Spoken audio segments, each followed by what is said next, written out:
ကျွန်တော်အခုဒီဗီဒီယိုမှာတော့ Photoshop သုံးတဲ့သူတိုင်းပေါ့နော်tools တွေသုံးတဲ့အခါမှာဖြစ်လေဖြစ်တာရှိတဲ့ error လေးတွေနဲ့ပတ်သက်တဲ့ဟာလေးတွေကိုကျွန်တော်ပြောပြပေးချင်ပါတယ်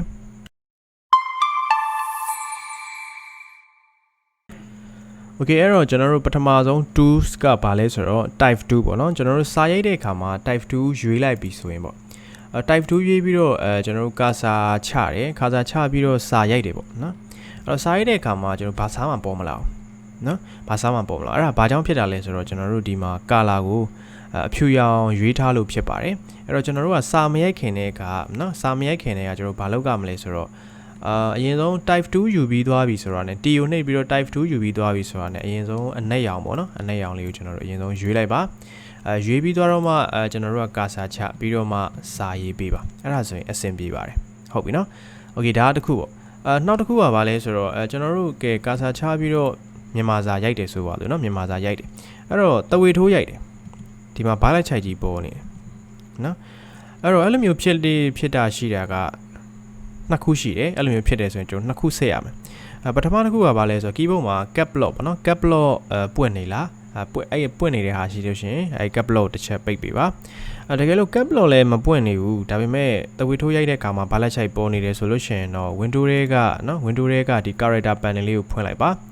အဲ့တော့ဒီ panel ထဲမှာကျွန်တော်တို့ all cap ဆိုတဲ့ဟာလေးကိုနှိပ်ထားလို့ဖြစ်ပါတယ်ဒီကောင်လေးရွေးထားလို့ရှင်ရင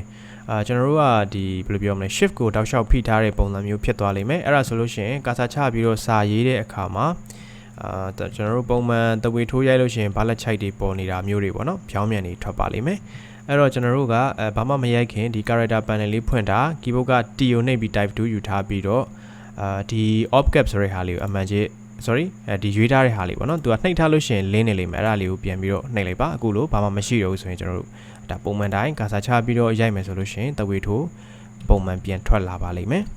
ဟုတ်ပြီနော်โอเคနောက်တစ်ခုကဘာလဲဆိုတော့ကျွန်တော်တို့ဓာတ်ရိတောက်ချရိုက်လို့မရတဲ့ပြဿနာပေါ့နော်ဓာတ်ရိရိုက်ရင်တခြားစလုံးတွေပေါ်နေတယ်ဆိုလို့ရှိရင်ကျွန်တော်တို့က keyboard ကနေ control နဲ့ K ကိုတစ်ချက်နှိပ်ပေးပါ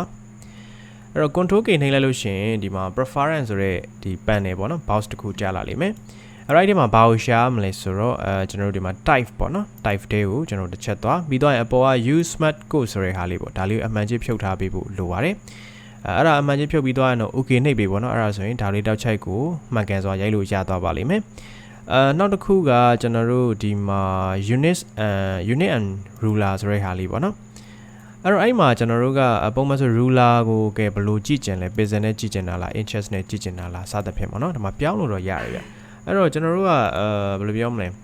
control နဲ့ R နဲ့နှိပ်လိုက်မယ်ဆိုလို့ရှင်လေဒီမှာ ruler ကျလာတယ်အဲ့ ruler ပေါ် right click ထောက်လိုက်ရင်ကိုကဘယ်လိုမျိုးကြည့်မလဲပေါ့နော် pixel နဲ့မကြည့်ချင်ဘူးကျွန်တော် inches နဲ့ကြည့်မယ်ဆိုလေရတယ်ဆိုတော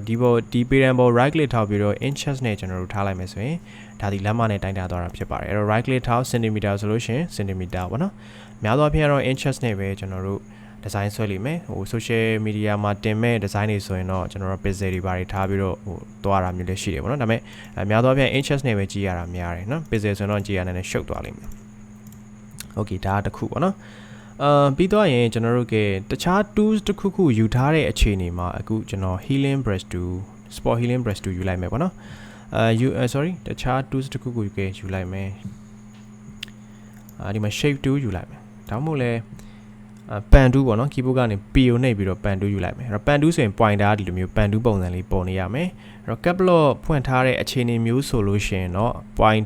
pointer ကဆိုတော့ပန်တူးပုံစံမျိုးမပေါ်တော့ဘူးပေါ့နော်မပေါ်တော့ဘဲနဲ့အခုလိုမျိုးအပေါင်းကြီးဖြစ်နေလိမ့်မယ်ဆိုတော့အဲ့ဒါဆိုရင် cap lock ကိုတစ်ချက်ပြန်ပိတ်ပေးပါဟုတ်ပြီနော်ဒါတစ်ခုပါပြီးတော့ရင်ကျွန်တော်တို့တစ်ခါလေကြာရင် brush tool တွေနော် healing brush tool တွေနော်ကျွန်တော် spot healing brush tool တွေပါ healing brush tool တွေပေါ့နော်ဒါတွေသုံးတဲ့အခါမှာpointer ပျောက်နေတာမျိုးရှိတယ်နော် pointer ပျောက်တာတော့မဟုတ်ဘူးဗျအဓိကတော့ size တအားသေးနေလဲသူကမမြင်ရတဲ့ဒီလိုမျိုးအပေါင်းလေးဖြစ်နေတယ်အဲ့တော့အပေါင်းလေးဖြစ်နေကျွန်တော်တစ်ခုဆက်ရမှာ cap lock ပွင့်နေလားတစ်ချက်ဆက်cap lock မပွင့်ဘူးဆိုလို့ရှိရင်တော့ pointer သေးနေတာကြောင့်လည်းဖြစ်နိုင်တယ်ကြီးတအားကြီးဝိုင်းလဲတော့မပေါ်တာမျိုးရှိတယ်အခုဆို1ဆိုမမြင်ရတော့အဲ့တော့ကျွန်တော်ဒီမှာသူ့အကြီးထားကြည့်မယ်တခါကြီးဖြစ်ဝိုင်းလဲမမြင်ရတာမျိုးရှိတယ်အခုဆိုဒီမှာသူ့ရဲ့ size က9000ဖြစ်သွား9000ဖြစ်သွားတော့မမြင်ရတော့ဘူးเนาะအဲ့တော့ဒီမှာလဲသူ့ရဲ့ size ကိုကြည့်เนาะ brush size ကိုကြည့်ဒီမှာဆို9000ဖြစ်နေဆိုတော့ပြန် short ပေါ့เนาะဒီမြားလေးကိုနှိပ်ပြီးတော့ size ကိုဒီလိုမျိုး short လေရတယ် keyboard မှာရှိတဲ့ ဒီ enter key ဘေးမှာရှိတဲ့ဒီ4000ကွင်းအဖွင့်ပိတ်ဒါနဲ့ကြီးသေးလို့မယ်ဆိုလဲရပါတယ်နော်ဖိထားပါနော်အဲ့ဒါဆိုရင်တော့အဆင်ပြေပါတယ်ဟုတ်ပြီနော်โอเคအဲ့တော့နောက်တစ်ခုကဘာလဲဆိုတော့ကျွန်တော်တို့က file အသစ်တစ်ခုခေါ်လိုက်တယ်ပေါ့နော်အဲ့တော့ file အသစ်တစ်ခုခေါ်လိုက်တဲ့အခြေအနေမှာကျွန်တော်တို့ကဒီမှာ grayscale mode ကိုတွားပြီးတော့အမှတ်တမဲ့ရွေးထားမိလိုက်တယ်ဆိုပါစို့grayscale mode ကိုရွေးထားတယ် create နှိပ်လိုက်တယ်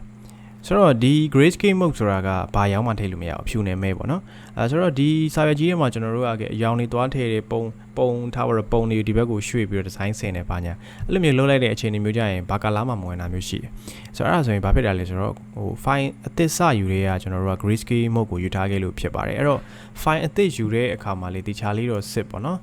ကျွန်တော်တို့ကဒီ RGB လား CMYK လားတို့ကိုသုံးမဲ့ design အနေထားပုံမူတည်ပြီးတော့ကျွန်တော်တို့ကဒီမှာပြောင်းလဲပေးရမယ်ပေါ့နော်အဲ့တော့များသောအားဖြင့်တော့ RGB ထားတယ်ဟို print ထုတ်မဲ့ design ဆိုရင်တော့ CMYK ပေါ့နော်ဒါတော့တည်ပြီးသားဖြစ်ပါလိမ့်မယ်ဆိုတော့ဒါလေးတွေလည်းမှားပြီးတော့ရွေးထားမိတတ်တယ်ပေါ့ဆိုတော့အဲ့ဒါလေးကိုတခြားလေးစစ်ပြီးတော့မှကျွန်တော်တို့က create ကိုနှိပ်ပေးပါโอเคဒါဆိုလို့ရှိရင်ဒီဗီဒီယိုကအကျိုးရှိလောက်မယ်လို့ထင်ပါတယ်ကျွန်တော်နောက်ရက်တွေမှာနောက်ဗီဒီယိုတွေနဲ့တူပြန်တွေ့ကြမယ်ပေါ့နော်ကျွန်တော်ရဲ့ YouTube channel လေးကိုလည်း subscribe မလုပ်ရသေးရင် subscribe လုပ်ပေးသွားဖို့ပြောချင်ပါတယ်